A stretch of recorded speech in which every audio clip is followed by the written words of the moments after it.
Нека започнем първо с структурата, която създадахме в предходния вебинар за подготовка на технологичната документация. Като цяло, това е един електрически шкаф, като основните компоненти са неговата рамка, съответно двете врати и те се произвеждат от някакви детайли и основен материал листова стомана. Съответно, в самата рамка влизат няколко различни детайли. За всеки един от полуфабрикатите система Техноклас поддържа различна технология и съответно различен цех, в който се произвежда дадения детайл или сглобка или съответно крайното изделие. За да продължим с планирането, е важно да се покажат MRP данните, които система Техноклас поддържа за всеки един номенклатурен номер и съответно на базата на тях как тя управлява и планира производството по стандарта MRP2. Виждате, MRP данните са над 50 вече на брой, като постоянно развиваме и добавяме нови, в зависимост от това какви нови разработки имаме, като най-важните от тях са количеството производство за ден, т.е. каква бройка можем да произведем от дадения детайл или крайно изделие за един ден, също така колко са броя на смените и съответно количеството за ден се разделя на количество на смени на базата на сменния график в предприятието. Съответно, на втория екран най-важните са подразделението, което произвежда дадения детайл, самата единица и съответно дефолтния склад, в който се съхранява. Така, преминаваме натам. Отчита ли се по поръчка? Това е много важен параметр, който оказва дали нашето производство е поръчково и дали самият детайл се отчита по конкретната поръчка. С този параметр, оказан така с Y, това означава за системата, че всички планови ордери, които системата автоматично генерира, се отразяват по поръчката и съответно може да се проследи докъде е стигнала една конкретна поръчка. Съответно, на следващия екран виждаме още допълнителни параметри. Те вече са във връзка с ресурсното планиране, виждате тук ресурска за изработка на един брой и така нататък. Сега ще ви покажа поръчката, която е въведена за нашето изделие, съответно електрическия шкаф. Нашия клиент е поръчал 50 бройки от него, т.е. клиентът е поръчал 50 бройки от съответното изделие с срока за производство 31 август 2020 година. След пускане на MRP планирането, системата автоматично генерира план, базиран на плановите ордери и плановите и цеховите ордери в самата система.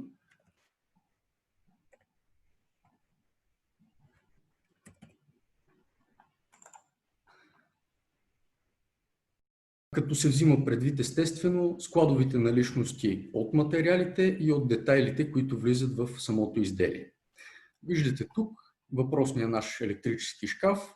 Крайното изделие трябва да бъде започната работа по него, т.е. започнато производството на самото крайно изделие на 28 август, за да може на 31 то да е готово и да може да се експедира.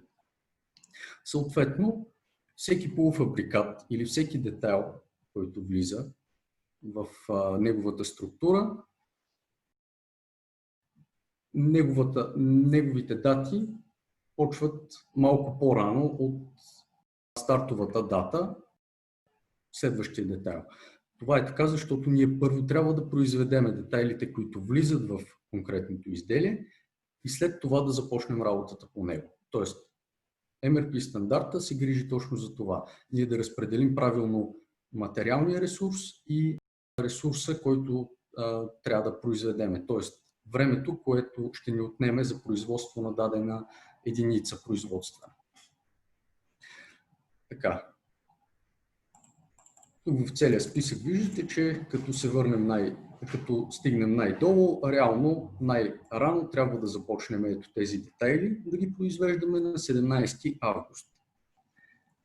Тук колегите ми подсказват, че реално след от поръчката не се е виждало, т.е. започвам отново да обясня за самата поръчка. Извиквам нашата поръчка, която е по 87. Така. И отново показваме, реално в нея клиентът иска на 31 август да му бъде произведен, да му бъдат изпратени и произведени естествено 50 броя от нашия електрически шкаф. На базата на тази поръчка системата, виждайки крайната дата, на която ние трябва да произведем всичко, започва да генерира план за производството и за доставката на материалите.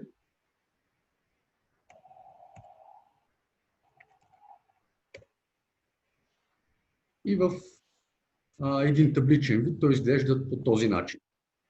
Както вече обясних, най-накрая, т.е. на 31 август, ние трябва да имаме вече 50 броя от готовите изделия, които в случая се правят за 3 дни. Така. Тези 3 дни са определени от системата на базата на плановите данни, които преди малко показах, като за крайното изделие е оказано, че на ден нашето предприятие може да произведе 30 броя от този електрически шкаф. Съответно, ние преди това, за да започнем работа с електрическия шкаф, ние трябва да имаме първо вратата, много вратата, дясната, и така стигайки до първите детайли, които трябва да се произведат на 17, да започнем да ги произвеждаме, и до техните основни материали. Този целият списък графично се визуализира в Техноклас Навигатор по този начин, като това показва връзката между поръчката, крайното изделие и всичките детайли, които трябва да се произведат. Техноклас Навигатор може да отворим разширено, можем да видим как са разпределени плановите ордери по цехове. Съответно, можем да покажем и графика по ден.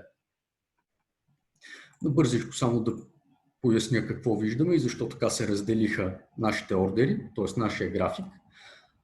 Първо, това са лилавите кутийки, това са планови ордери за доставка на материали, които ги нямаме в складовете. Тоест, това е към отдел доставки, където да подготвят поръчки към доставчика. Те също имат своя срок, като виждате, с днешна дата ние трябва да ги поръчаме съответните материали.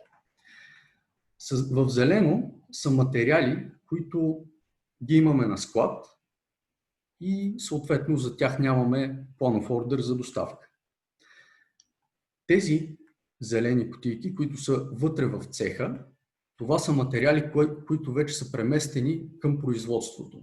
Тоест, не са в складовото стопанство на предприятието, а са предадени в цеха вече за започване на обработка или за започване на работа по дадените цехови ордери.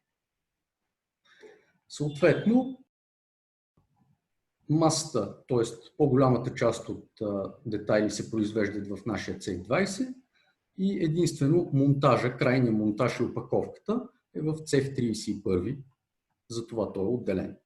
Най-долу се вижда поръчката Това жълтичкото квадратче е поръчката, а това е реда от поръчката. Представете си, ако имаме множество редове от поръчките с множество изделия, тук ще бъдат навързани, както в случая тези кутийки към едно. Така, можем да визуализираме Гант диаграмата, разпределена във времето,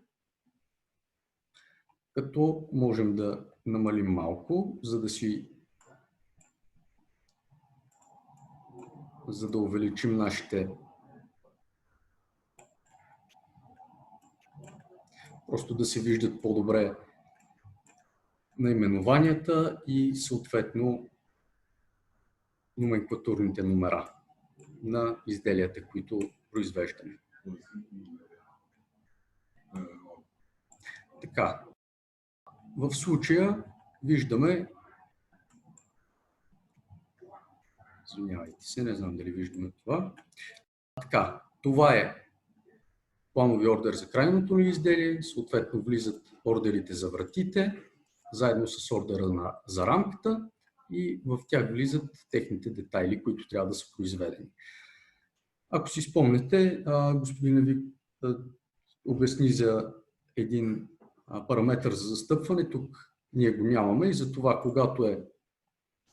когато са готови 50-те бройки от дадения детайл, чак тогава се започва производството на следващия планов ордер. В Гант ние можем да преместим ордерите и по този начин да променим техния срок за производство. Тоест, диспетчера на системата може да влезне и графически, като вижда как е подредила системата плана за производство, може да го коригира. Това вече навлизаме малко в следващата част, диспетчирането на производствения процес. Съответно, същото може да се направи и на графичния режим, където виждаме поръчката и плановите ордери за поръчка. Като дадеме графика да е по дни, ние можем да преместим съответния цехов ордер в друг ден, да го преместим в друг цех и съответно най-важното нещо, най-важната работа на диспетчера да стартира, да пусне плановия ордер в цехов. Тоест да каже на системата, че този ордер ще започне производството, съгласен е с датите, които тя му предлага от плана и виждате, цеховите ордери в системата се отсветяват в червено, т.е. в навигатора се появява една червена кутийка, която представлява реално цехови ордер, който е пуснат вече за производство. С бутончето за наряди може да се видят нарядите по цехови ордер, съответно на всяка една операция. При пускането от планов в цехов ордер се създават наряди по всяка една машина, за колко време трябва да работи по конкретния ордер и каква дейност трябва да извърши. Такава визуализация имаме и за плановите ордери, като тук вместо наряди се визуализират операциите, понеже те все още не са пуснати в цеха за работа и не са диспетчирани и разпределени по машините за работа.